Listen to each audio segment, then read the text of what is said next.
AP ముఖ్యమంత్రి ఆంధ్రప్రదేశ్ పరువు తీస్తున్నారు. ఒక ముఖ్యమంత్రి అంటే రాష్ట్రం యొక్క పరువుతో సమానం. ఈయన చేసే తప్పుడు పనులకు రాష్ట్రం పరువు ఖచ్చితంగా పోతుంది. ఒక ముఖ్యమంత్రి హోందాగా ఉండాలి. ఒక ముఖ్యమంత్రి కేంద్రం నుండి నిధులు రాబట్టాలి. ఒక ముఖ్యమంత్రి కేంద్రంతో పోరాడి మరి నిధులు తెచ్చుకొని రాష్ట్రాన్ని బాగు చేయాలి.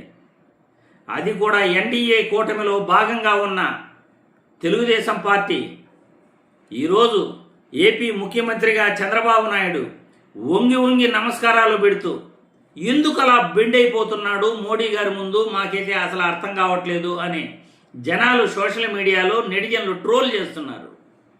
అంతగా బెండ్ కావాల్సిన అవసరం ఏముంది? మొన్న బీహార్లో మోడీ గారు మరియు చంద్రబాబు గారు అక్కడ సీఎం ప్రమాణ స్వీకార ఫంక్షన్లో ఇద్దరూ ఒక చోట కలిశారు. మోడీ గారు వచ్చేటప్పుడు చంద్రబాబు నాయుడు పూర్తిగా బెండ్ అయిపోతున్నాడు. ఒక్కసారి ఈ సోషల్ మీడియాలో వైరల్ అవుతున్న వీడియో చూసిన తర్వాత మళ్ళీ మనం చర్చించుకుందాం. সুতরাং আমি একটা গান গেয়েছি, বিচারপতি বলেন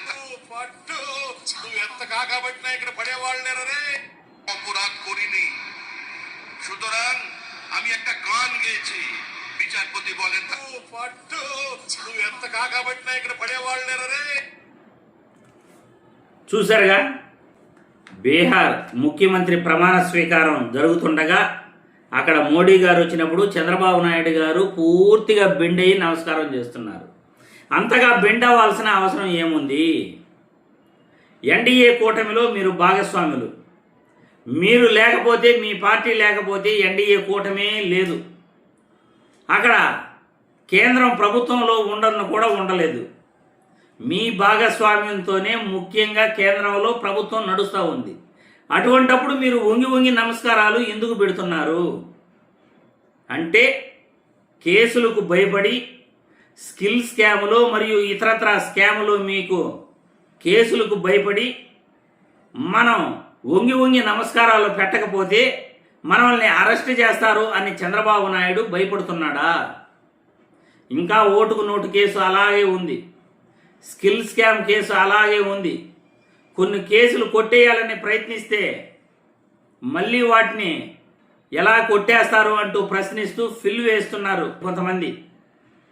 ఇలా కేసులకు భయపడే చంద్రబాబు నాయుడు గారు మోడీకి వంగి నమస్కారాలు పెడుతున్నాడు. కేంద్రం నుండి నిధులు తెచ్చి రాష్ట్రాన్ని అభివృద్ధి చేయాల్సింది పోయి నిధులు రాబట్టలేకపోతున్నాడు. ఇంత మెజారిటీ ఉండి, ఇంత మెజారిటీ కేంద్రానికి ఇచ్చి కూడా మీరు లేకపోతే కేంద్రంలో ప్రభుత్వం పడిపోతుందని తెలిసి కూడా ఇలా పూర్తిగా చంద్రబాబు నాయుడు బెండ్ అయిపోతూ ఉన్నాడంటే కేసులకు భయపడి ఒక ముఖ్యమంత్రి ఇలా బెండ్ అవటం అనేది రాష్ట్రం యొక్క పరువు తీసినట్లే. ఇక్కడ ముఖ్యమంత్రి బెండ్ అయ్యాడంటే రాష్ట్రం కూడా బెండ్ అయిపోయినట్టే. నువ్వు ముఖ్యమంత్రి కాకపోతే ఒక సాధారణ రాజకీయ నాయకుడిగా నువ్వు బెండవు, లేకపోతే కాళ్ళకి నమస్కారం చెయ్యి, పూర్తిగా సాష్టాంగ నమస్కారం చెయ్యి, ఎవడో కూడా మిమ్మల్ని పట్టించుకోడు. ఒక ముఖ్యమంత్రి ఇలా వంగి పూర్తిగా దండాలు పెడుతూ రాష్ట్రం యొక్క పరువు నిట్ట నిలువున తీసేస్తుంటే మాత్రం ప్రజలు మిమ్మల్ని ప్రశ్నిస్తారు, ఇలా ఎందుకు బెండ్ అవుతున్నారు అని. చంద్రబాబు నాయుడు కొన్ని నేర్చుకోవాలి రాజకీయాలలో. ఒక ముఖ్యమంత్రిగా హోందాగా ఎలా ఉండాలో ఆ హోందాతనాన్ని చంద్రబాబు గారు మెయింటైన్ చేయాలని మేము ఈ వీడియో ద్వారా కోరుతున్నాం.